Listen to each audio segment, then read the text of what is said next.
Hey everyone, Rascal here. And Mama. Welcome to our podcast. Today we're covering the OVA collection of the anime Black Butler. Yes. Now, these mostly non-canonical OVAs include 2 comedies as well as the canon backstories on some other characters. Now, it includes a performance of Hamlet and Alice in Wonderland spoof, and the history of the Reapers, Griel and Will, and another one that tells you about the backstory of the butler Claude. Yeah. And before we start, I would rather have had one on Sebastian. Right? Oh, and before we start, be sure to like, subscribe, and click the notification bell to get updates on future podcasts and roll to pause video. Hey, that's a great question. Where's Sebastian's backstory? We don't give a darn about Claude. Yeah. Why Sebastian? I thought that was coming. Maybe that's like after season 3 or something. I have no idea. Now, we need to warn you that out of these 6, only 2 are fantastically funny. The others are dark. Pretty much. They're informative, but they're very dark.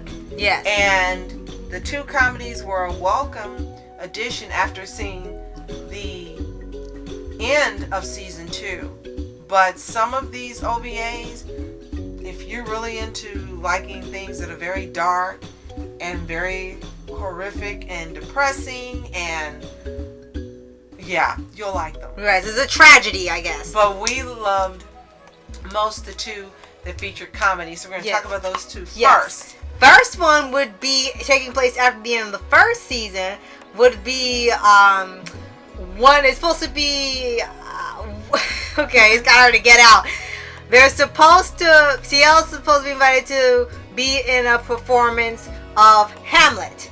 And he's supposed to put it on. It's supposed to be for kids at an orphanage for some reason. And he's supposed to put this play together and put some actors together. And he said, I'm not doing this.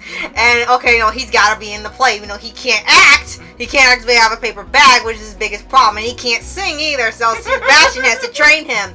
But then it goes from training him. Then it goes to training the other people that work there, like the chef and the maid and the gardener. Then it goes to also everyone like in the show just suddenly comes into the house and gets involved, and they all want to be part of the play. Griel comes in and wants to be the damsel in distress. Yes. You got not Will. Hold on. What was the name of the guy? Druid.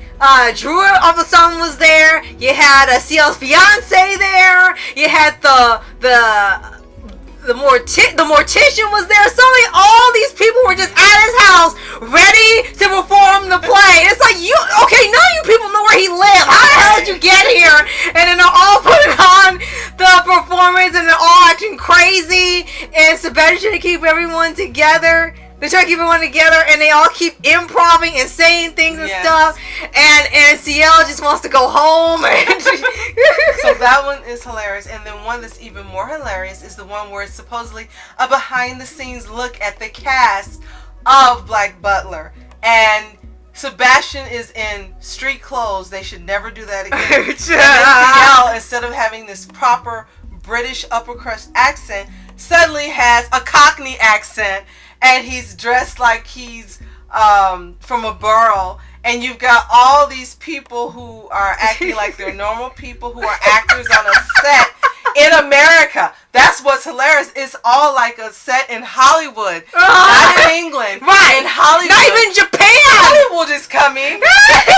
Not even in Japan. And they have a Black Butler convention because it's just so world renowned. Yes. And there are billboards everywhere and crazy fans, and that is the absolutely most funny, hilarious OVA they have of this bunch. Right. And it was definitely needed because the others were not so funny. Now, there was one that I did like, and it was fun in terms of not the storyline, but you're supposed to picture yourself as being a part of the story that's going on. Right. Whether you're male or female, you are a girl. And you are invited to this party by CL's fiance and you're her friend.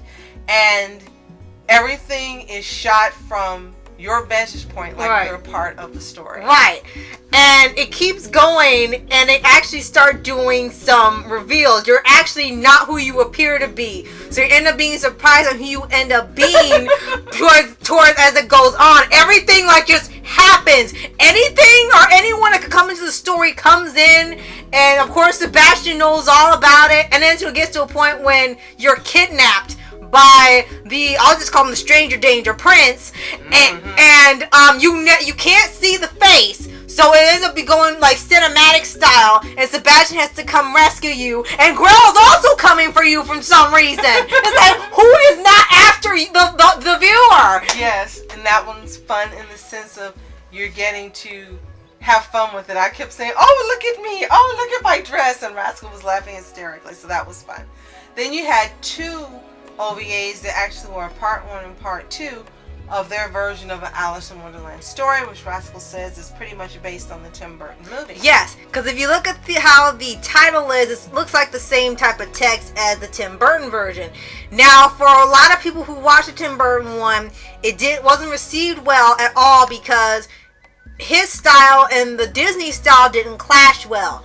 Tim Burton's was way more darker, wanted to be like a epic story and prophecies and things, and it looks like the Black Butler version tried to do that, but it didn't get into the darker part until it got towards like the very end when they had a trial. Until then, it actually was keeping like the original story, being goofy and zany and crazy like the original Disney movie. And of course, all the Black Butler characters are playing the Alice characters, with Ciel being Alice and forced into a dress. And the most ironic one is Sebastian is the White Rabbit. Yes, the Black Butler is the White Rabbit. It's like, oh, that's brilliant. And you see all these different characters playing these different Alice in Wonderland characters. And Ciel keeps changing clothes throughout. And he's getting annoyed with every part of it. He's getting annoyed and pissed, and he just wants to find Sebastian. He wants to get out of there. He's just being driven up a wall. He's like, what in God's name is happening? So it's a darker version, and I actually fell asleep when we originally watched the Alice in Wonderland movie, Tim Burton version. And Rascal and our Nana at the time watched it. I woke up at the end and I was so upset, and they said, don't worry about it, you didn't miss anything, don't even watch it. And I haven't. Now, no offense if you do like this movie, it didn't feel like Alice in Wonderland. I wanted to see it because of Johnny Depp, but from what I hear, I didn't even miss that much of a well, if they ever put it on Netflix or something, you can take a look at it for free, but I would not pay for it. Now, the final OVA we want to cover tells the backstory of... No, actually, there's two more. Yeah. There's one that tells the story of Will and Eloise and how they ended up together. Right. That one's a really dark one. Oh, Claude, I mean. Right? Yeah, I'm sorry. Okay, it's okay. Claude and Eloise, and that was really dark. Didn't like it at all. You get to find out more about how he got into that position of making the contract with Claude. And for informative purposes, it's a good OVA. Other than that, didn't care for it at all. Mm-hmm.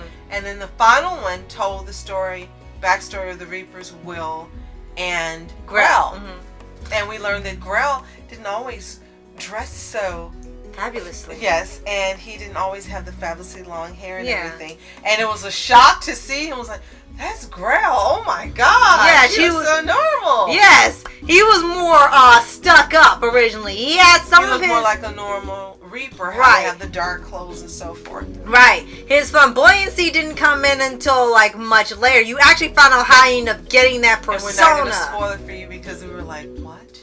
Right. Yeah. And they tell you how the Reapers work. It's pretty much all male. They have their jobs, their assignments. They have where in time they're supposed to be, and in their training, and they have their custom spectacles that they wear when they pass their training, and the whole little system, how it works, and what happens when they have to do their job. And this one was also very dark toward the end. Yes. And it didn't turn out the way you would have hoped it would, but I guess Season 2 and the OVAs that follow where I guess letting you know that there's always not a happy ending, and we're just going to take this and we're going to bang it into your head that this is not the season of happy endings. And the message got across clearly. Now we will say that, you know, all these OVAs were enjoyable for their purposes. The comedies were rolling on the floor, hilarious. The Alice in Wonderland was very interesting towards the end. The backstories were very interesting for the characters, and it pretty much did what it did. And I think one thing I really loved about when they had the one with them being real life people was that at the end of it, they were promising you a trailer of season 2 that they had finished. And you were expecting some scenes from the show. And at first when it starts out, like, okay, these scenes didn't happen, but you kind of got like, okay, they're making up a trailer so you get an idea of what's happening. At first it starts out pretty normal, like it's full of drama. But then you see, like, okay, there's like 2 people missing in the scene. They got dummies in their place. Like, okay, I guess they're pretending it's a special effects. Then it keeps going. Then Ciel's actually being affectionate towards his fiance, which never happens ever.